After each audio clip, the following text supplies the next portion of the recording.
Hi, I'm going to show you how to make a t-shirt mask without sewing.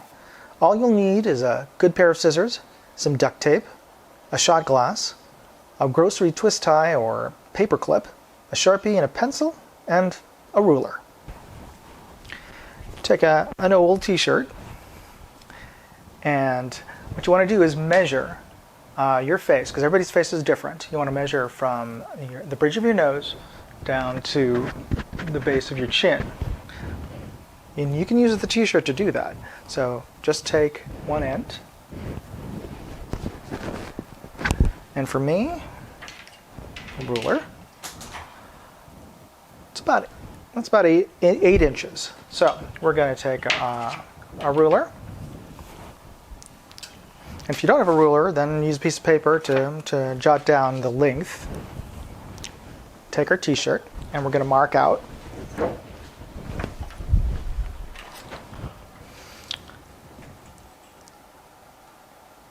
eight inches. Now you can also use a Sharpie, or if it's a dark t-shirt, use a crayon or chalk.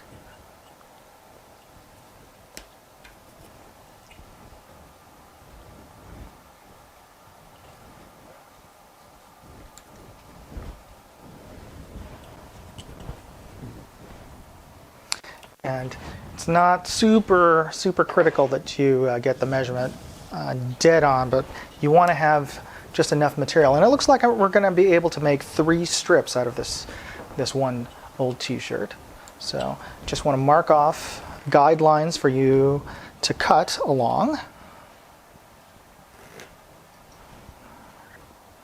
Remember the old adage, measure twice, cut once.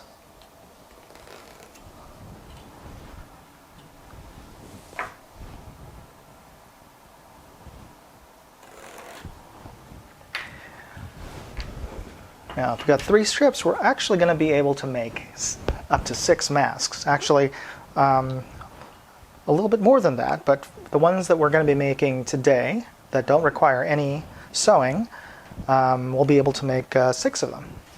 So, just cut carefully along the line that you drew.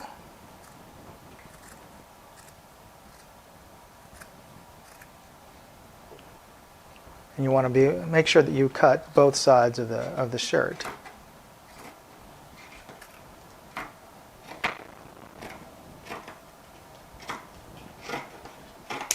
Now, make sure that you have a 100% cotton t-shirt. The reason being is that during the last coronavirus outbreak, which was SARS was actually a coronavirus. After that outbreak, a research team at Cambridge did a study on what kind of materials could best be used to make a mask using just common household materials. So they tested both t-shirts and towels and paper towels and pillow sheets, and what they found, surprisingly enough, was that they recommended t-shirts because it gave about 60% as much protection in terms of filtering as a surgical mask, but also provided enough breathability that it wasn't difficult and fatiguing to breathe through it. And they also noted that 1 layer of t-shirt material was best, because doubling up, surprisingly enough, doesn't make the mask twice as filtering. It only raised it up about 20-30%, but it effectively doubled the resistance to breathing. So they actually recommended just one layer. Now, when you get to the top, what you want to do is you want to cut off the sleeves. We're going to save those for later. I'll post up a link for you. There's another wonderful do-it-yourself guide on how to turn these sleeves into masks. So we'll cut those off.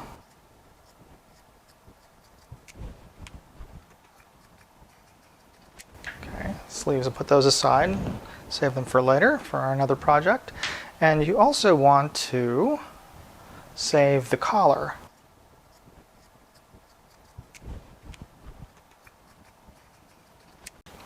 All right, so once you have your strips, t-shirt strips, you want to cut along the edge to split them in half.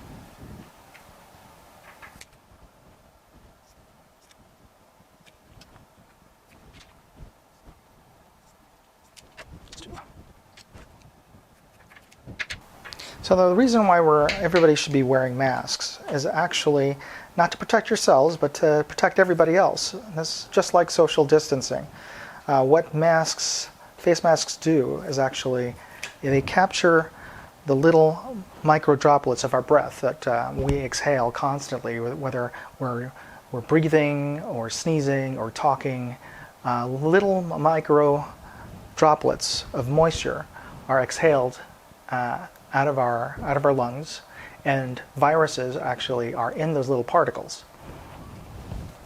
Now what these masks do, and what surgical masks do, is they trap those micro droplets in the material and keep them from spreading around. That's the reason why we social distance, not just to protect ourselves, but really more to protect everyone else around us.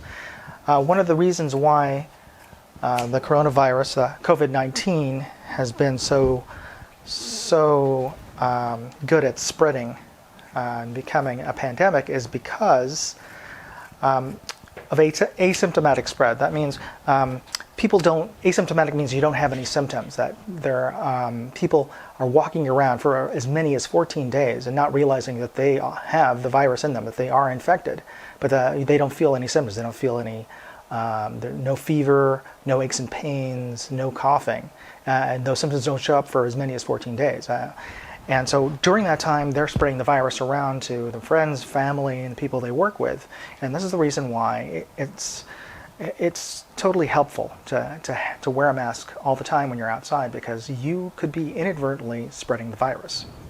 Okay, so we're going to take one of our strips, and what we're going to do is find the center. And then we're going to stretch it over the front of our face, making sure that we stretch it pretty tight.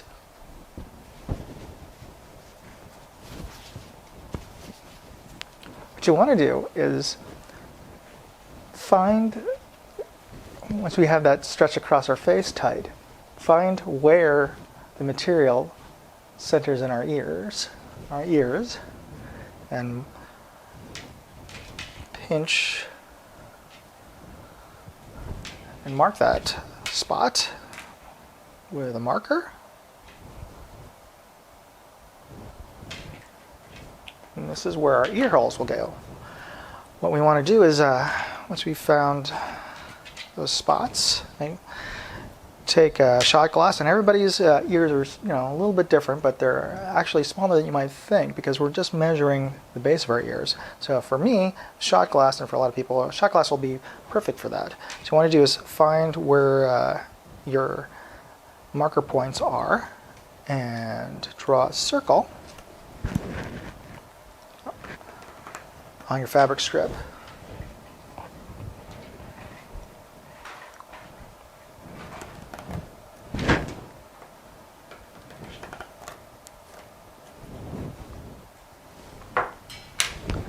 Then just fold the material halfway around the circle and then just cut around, just like cutting hearts for Valentine's.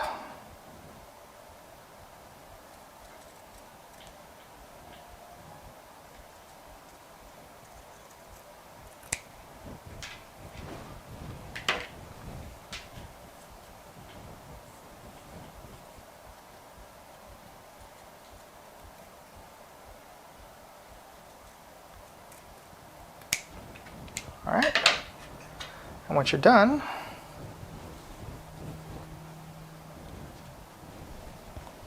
if you measure carefully,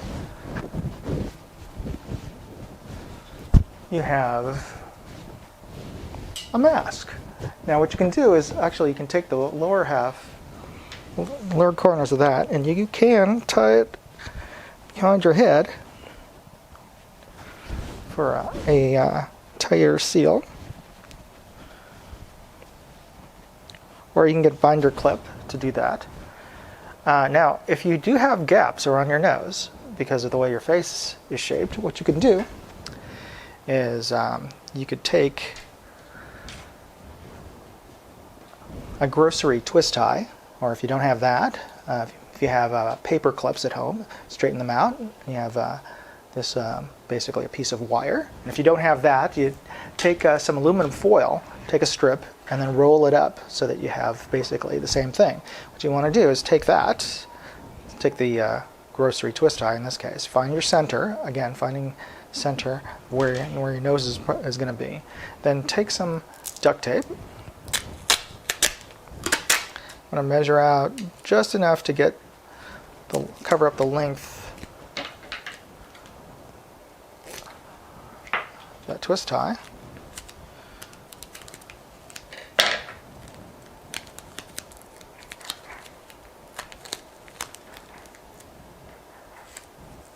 And then just tape that twist tie down. You want this on the outside because you want the fabric around your face for the best seal. But then, you put that on, back on. You can mold the material around the bridge of your nose. And then again, taking the lower ends, tying it behind your head.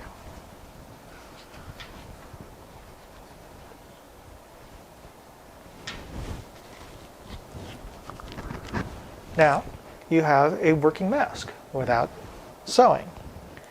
Now, it's important that you have multiple masks so you can change them out during the day. It's a good idea to change this out at least every 2 hours.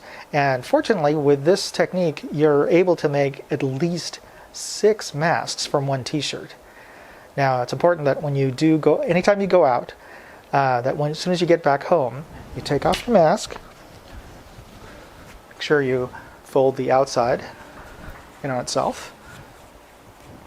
Just drop this into the laundry or a bucket with warm soapy water and add that to your laundry. Just soap and water is enough to kill the virus, just like you use soap and water to wash your hands to disinfect. It's important to swap these out every time you go out and come back home. And it's important if you have to be outside for longer than 2 hours to carry spares of these to change them out. So if all of us could just wear some masks, we'll get through this so much faster. Thank you.